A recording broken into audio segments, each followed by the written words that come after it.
students, today we are going to see grammar topic, that is use so that.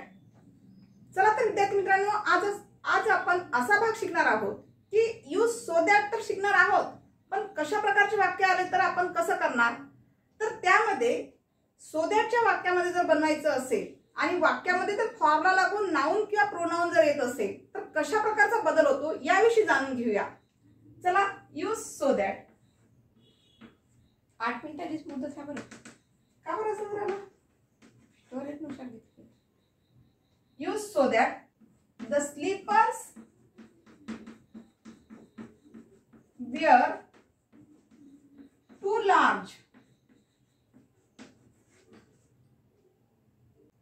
To wear. बघा, आता वाक्यामध्ये तुम्हाला काय फरक जाणवत आहे. आपण बऱ्याच प्रकारची वाक्य घेतलेली आहे. यूज सो दॅट आपण पहिलेपासून शिकत आहोत. 2-3 दिवस झाले आपण त्याच यूज सो दॅट वर शिकत. आपण प्रत्येक वाक्य हे वेगवेगळ्या प्रकारे सांगत आहे. ठीक आहे. कालच्या तासाला आपण फॉर नंतर नाउन आलं तर कसं करायचं हे विषय बघितलेला होता.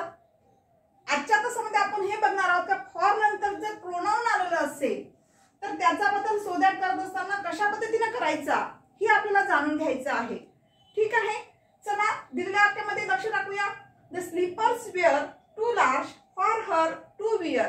म्हणजेच काय, स्लीपर्स एवढ्या मोठ्या होत्या की तिला ते घालणं शक्य नव्हतं. म्हणजे एवढी मोठी चप्पल होती सरळ सरळ, म्हणजे तिला घालता येणं शक्य नव्हतं किंवा ती घालू शकत नव्हती, नाही का.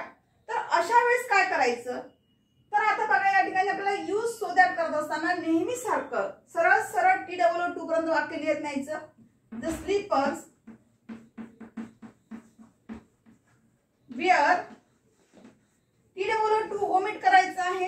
TOO ओमिट करून काय घ्यायचं आहे, सो लार्ज.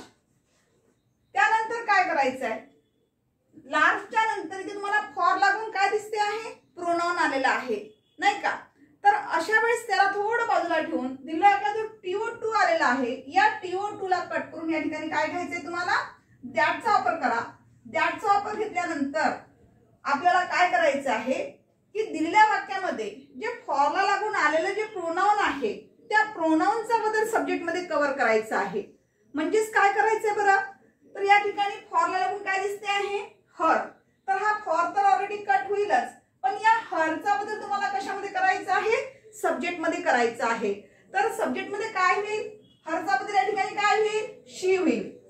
हरचा बदल काय होईल, शी. जसं की आपण चेन वाईज मध्ये I by me, we by us, she by her जे पॅसिव्ह फॉर्म शिकलेलो होतो त्याचप्रमाणे या ठिकाणी हा जो हर आहे या हरचा आपल्याला काय करायचं आहे, ऍज अ सब्जेक्ट म्हणून वापर करायचा आहे.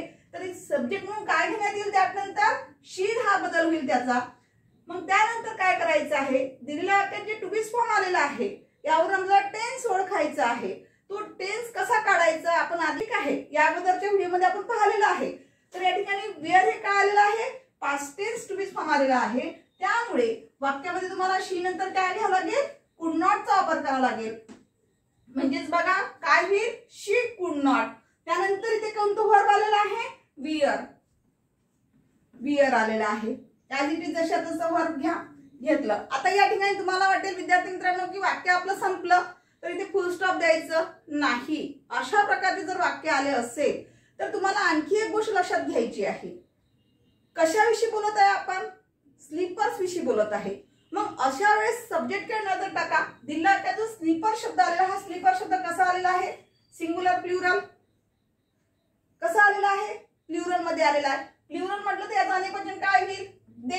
दे हे प्रोनाउन होईल. पण याची पोझिशन कुठे आहे, ऍज अ सब्जेक्ट म्हणून आलेला आहे. पण आपल्याला कुठे घेऊन जायचं आहे, ऍज अ ऑब्जेक्ट म्हणून वापर करायचा आहे. मग अशा वेळेस कसं करायचं, इथे आपल्याला दे जर घेतलं तर आपलं उत्तर काय होईल, रॉंग येईल. म्हणून आपण काय करायचं, वाक्याच्या मिनिंग नुसार, सेंटेन्सच्या मिनिंग नुसार या ठिकाणी दिलेल्या वाक्यातील जो सब्जेक्ट आहे तो जर प्लुरल फॉर्म मध्ये येत असेल तर अशा वेळेला त्याचा आपल्याला ऑब्जेक्ट मध्ये बदल काय करावा लागेल, देचा बदल देम मध्ये करावा लागेल.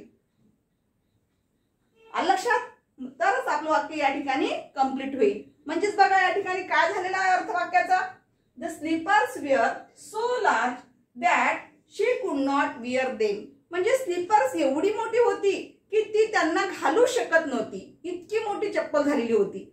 लक्षात? ठीक आहे. Let us see another example. The sum was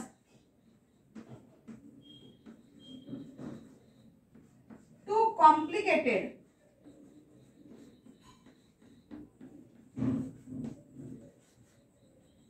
for me to solve. आता बघा या वाक्यामध्ये मला काय बदल दिसतो आहे. सगळ्यात लक्षात घ्यायचं, दिलेल्या वाक्यामध्ये फॉर आलेला आहे का. कारण फॉर कडे जर तुमचं लक्ष असेल तर त्याच्यानंतर कोणत्या प्रकारचं प्रोनाउन आलेलं आहे हे यावरून आपल्याला काय होते, त्या वाक्यामध्ये दॅटच्या नंतर कोणता सब्जेक्ट फॉर्म वापरायचा आहे, कोणतं प्रोनाउन यूज करायचं आहे हे तुमच्या लक्षात येते. कारण पहिल्या व्हिडिओमध्ये आपण जे सो दॅटचा वापर कसा करायचा हे शिकलो होतो. त्याच्यामध्ये वेगळ्या प्रकारची वाक्य दिलेली होती, कालच्या तासामध्ये वेगळ्या प्रकारची वाक्य होती आणि आजच्या प्रकारामध्ये दुसऱ्या प्रकारची वाक्य तुम्हाला सांगत आहे. आजच्या प्रकारामध्ये जे आपण बघत आहोत, द सम वॉज, बघा दिलेलं वाक्य कसं आहे, the sum was too complicated for me to solve. दिलेल्या वाक्यामध्ये सगळ्यात पहिले काय लक्ष टाकायचं आपल्याला, सगळ्यात पहिले महत्वाची गोष्ट म्हणजे दिलेल्या वाक्यात फॉर आलेला आहे का. आलेला आहे.